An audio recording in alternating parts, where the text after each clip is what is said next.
SORTA sessions. As you may or may not notice, we're talking about my beard. No, I'm playing. We got a new setup. Margaret didn't think that was funny. I thought it was funny.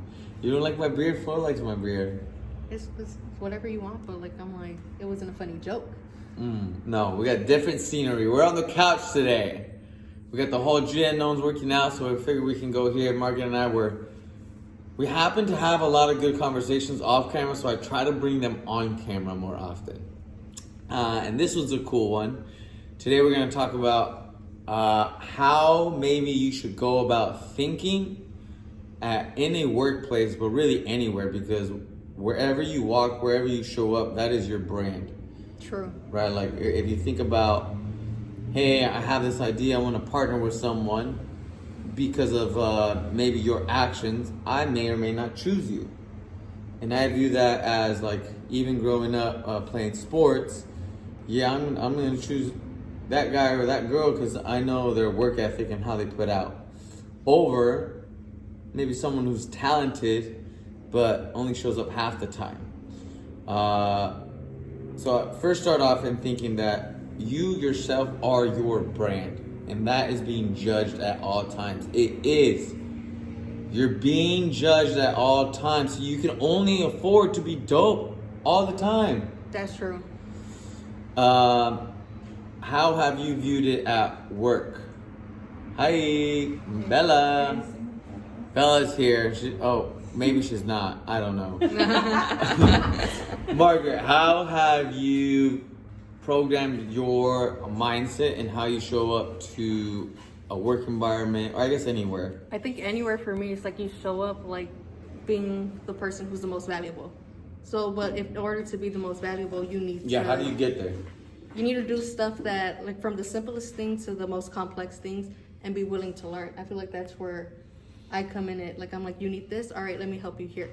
And then eventually you do all the things and you become the master at everything. At the most humble level. Cleaning the bathroom, right, Bella? Word. Cleaning the goddamn bathroom. Taking pride in, maybe and making not sure you do the example best. right now, but do the best. I think it's for sure very Mexican thing, to where your dad at some point tells you, if you are gonna sweep the sidewalk, be the best sidewalk sweeper. Take pride in that shit, because your name's on it, right? Yeah. I've also viewed it like that, especially because I don't think I'm the smartest person, and I've become more articulate, as you can see, as I go. But I'm like, well, what can I actually control? I can control doing all this other small stuff, and then along the way, it kind of just to add up, and then also opens doors up for people to give you chances on other stuff. Because then they're like, they did this way. So like, let's say it's like cleaning the bathroom. They clean the bathroom to 100%.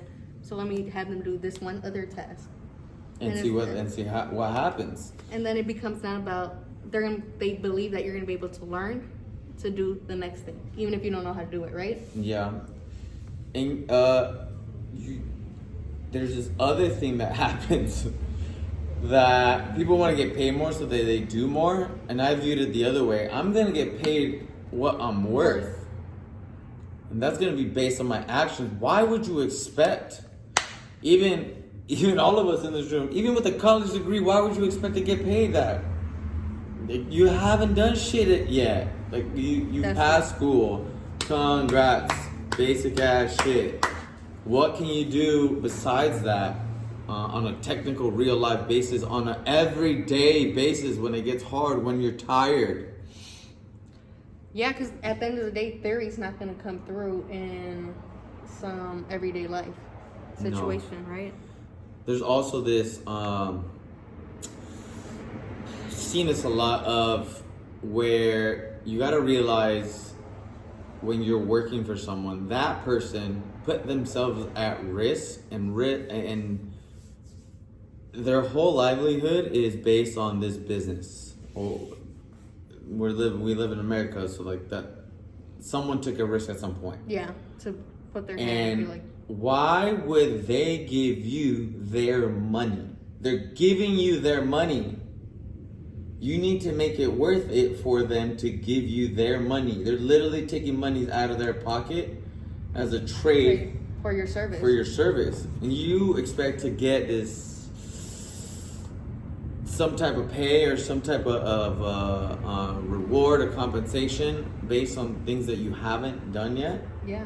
So you gotta earn those stripes, and I think it's helpful to learn that through sport, through putting yourself in tough situations. Yeah. And I'm an advocate for everyone having to go through some sort of rite of passage where, do you know what it feels like to eat top ramen and peanut butter jelly sandwiches? Because you have to. Yeah, you have to struggle a little bit in order to make it, right? Because if not. Another thing that we were talking about before is how to make yourself recession proof. In that, in your mind, your actions and how you show up to work and how you're able to up your technical ability needs to be so high that people cannot afford to fire you. You're like the last one on, like, the business has to go down before you're out of a job. True. And that's how you make yourself very valuable. And it's not it has to also come from a good place. To where you're humble enough to do the work, you're signing up for things that are difficult, things that you don't want to do, working with people that you don't want to work with to get the job and task done. You got anything else? Nah, it's just, doing things you don't want to do at the moment in order to do things that you want to do at the end game. So it's always thinking about the end game, right? Yeah. Because if you're only thinking about the first 6 months, then you haven't done shit, by the way. Yeah. First months. It's gonna, everyone talks about this, and I am just getting to that point. It's gonna take 10 years for you to start at the bottom of what, like, a good chunk of your career is gonna be. Yeah. It's gonna take a long time for you to get the reps to learn. So if you are jumping into something new, or maybe you're a little bit younger, I would be humble enough to jump into whatever you're jumping into. Observe, help, be helpful to others. In that time, as you're doing kind of the bullshit work, which is fine, you have to go through that. Everyone's got to go through that. Everyone's always the smallest sibling or the smallest child at some point. To then to learn to do the technical thing that you're going to learn. Also, I believe if you go through that, it also helps you understand what new people are going through. Yeah, and definitely. you can help guide them and not treat them like shit as well. But give them just enough to help them keep going. Like, hey, this is fine. This is what life is like. This is the things that you need to go through in order to grow.